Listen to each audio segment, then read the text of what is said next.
Hello to the instructor in class. My name is Malcolm Cox. I am from the great state of Mississippi.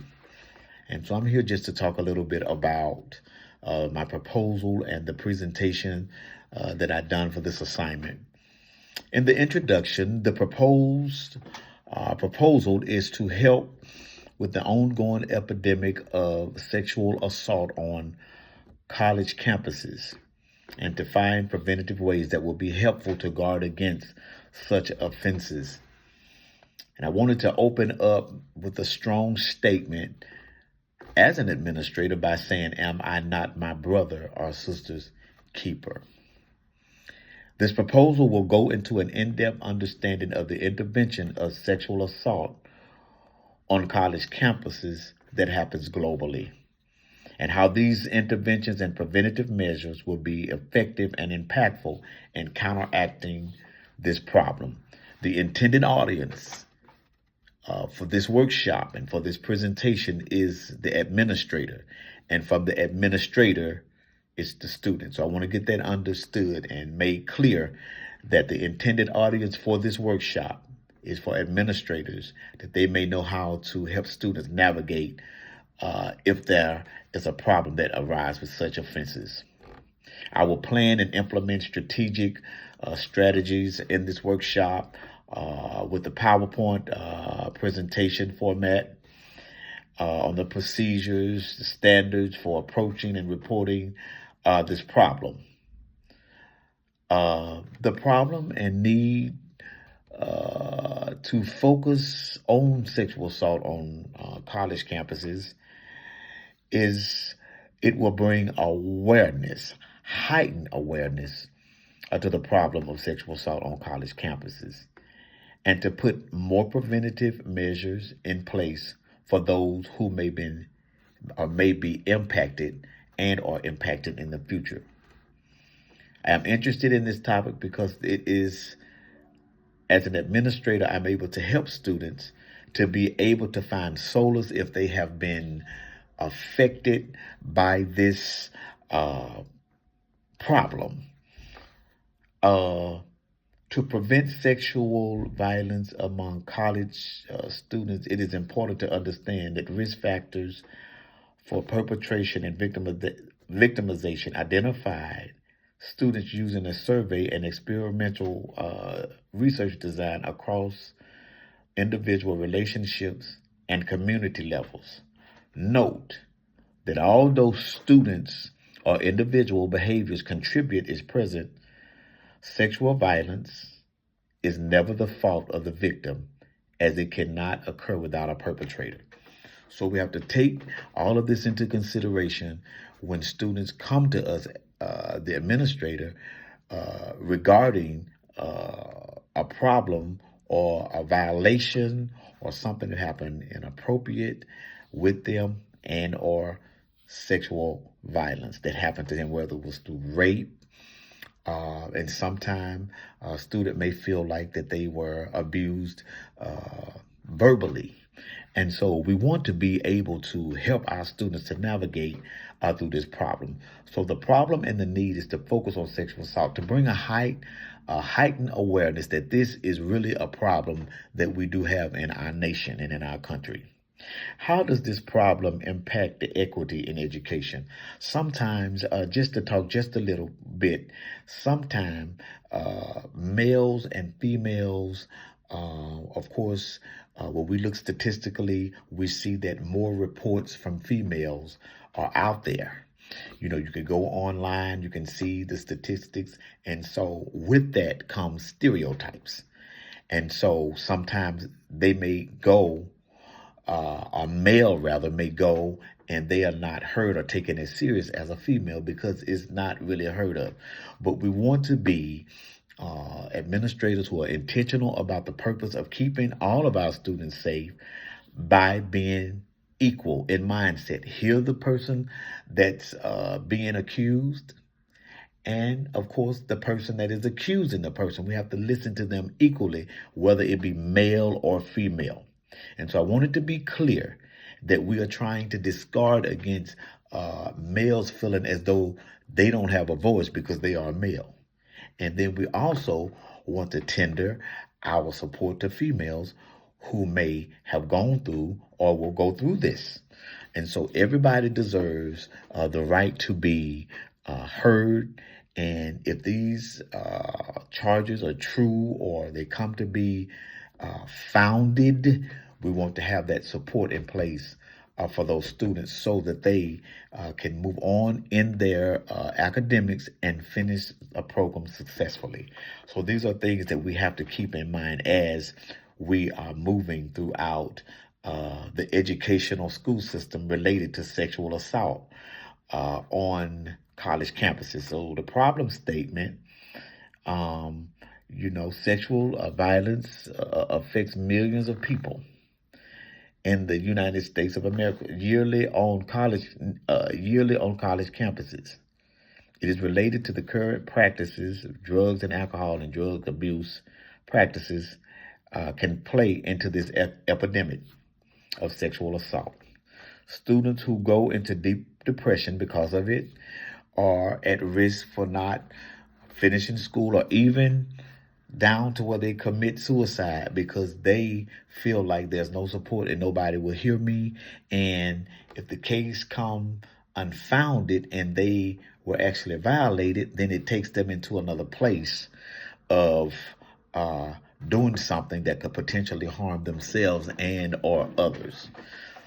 So in this case study, I want to discuss and engage in the overwhelming problem of sexual assault on college campuses. The ongoing high rates of sexual assault among college campuses have led to increasing demand for a solution to this problem.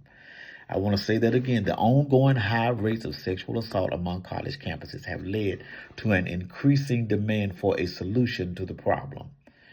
The research in the field is growing fast and endeavor. With expanding this field, proper focus needs to be given to ethical dilemmas that may rise when studying a sensitive topic such as sexual assault and sexual battery on college campuses. Any college students who have experienced a sexual assault are a highly vulnerable in this population. Even though current literature is limited, this particular article considers the ethical implications of conducting research with college sexual assault victims. So it's always good to draw from people who've had these experiences so that in the essence of time, they will be able to articulate how they overcame. And that's what it is. We want to really hone in on, we want to really target is that though the problem is there, we want to focus on the solution. We have the problem, we come to the solution, and then there's a resolve. And when we do those things and allow ourselves to be in a place to be supportive of our students in that, then we'll be able to be successful. I did a PowerPoint presentation. My workshop with this proposal, I did a PowerPoint presentation in the workshop that is broken down from introduction, and this was a 2-hour period for 3 days, and it's broken down on what we did, and I'll post it so you can be able to see it, because I want it to be clear that our whole goal is to be supportive of students, to guard against sexual violence, to put preventative measures in place that all students, regardless of their race, creed, or color, their gender, origin, all of those things, that students are heard, period. Also, we want to unpack stereotypes. There are some stereotypes that are out there, and some students feel as though, such as males, feel as though that they won't be heard because they are male. And in most cases, with the male ego, they're not going to tell that they've been violated by a female because it's just not the manly thing to do, stereotypically speaking. That's not the manly thing to do. But for safety purposes and for the ongoing success of the students need to understand that their safety is important, so be it male or female. And I believe that administrators should encourage teachers during staff development meetings over and over and reiterate that regardless to your gender, you need to report anything that comes to anything remotely to sexual assault or any type of violence. And so that will help to guard against, that will help more students become, because when one student or male may come forth and give his story, then it may be another male. And then we may find some things in those statistics or in the research that could kind of be staggering and like unbelievable, because we have a stereotype that males are always the ones that are violating the females. So we want to unpack that. I do believe that in most cases, females are. That's my personal belief, doing research, my personal belief that females are impacted by this more. We want to keep it real, and the stories that I've heard has been mostly by at the hands of males doing and violating our women. And I am a supporter of women. I think that women should be, as from a male to another, to a female, that they should be respected, not talked to any type of way, because they are significant in who they are, just like I'm significant in who I am. So with a Christian, conservative background, I embrace all. I may not necessarily agree with the beliefs and certain values that some may uphold in a more liberal type way, but the respect and the ensuring that I am being the educator, administrator that I need to be in supporting all of our students, that is my number one goal, focus, and objective, is to make sure and ensure that our students are treated fairly without any discrimination, regardless of race, creed, or color. Students need to know that even in, while I was writing, the civil rights. I did my peer review. My peer review talks about how to stay safe, sexual assault on college campuses, and understanding sexual assault on college campuses.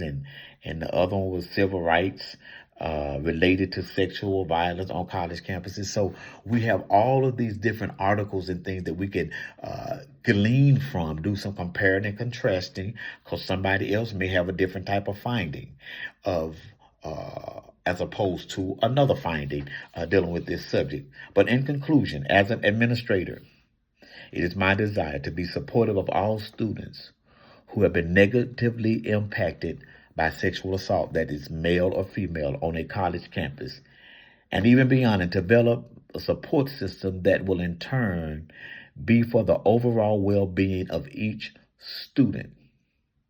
As an administrator, I hold firmly to this statement, regardless of creed or color, of your background, race, gender, whatever it is.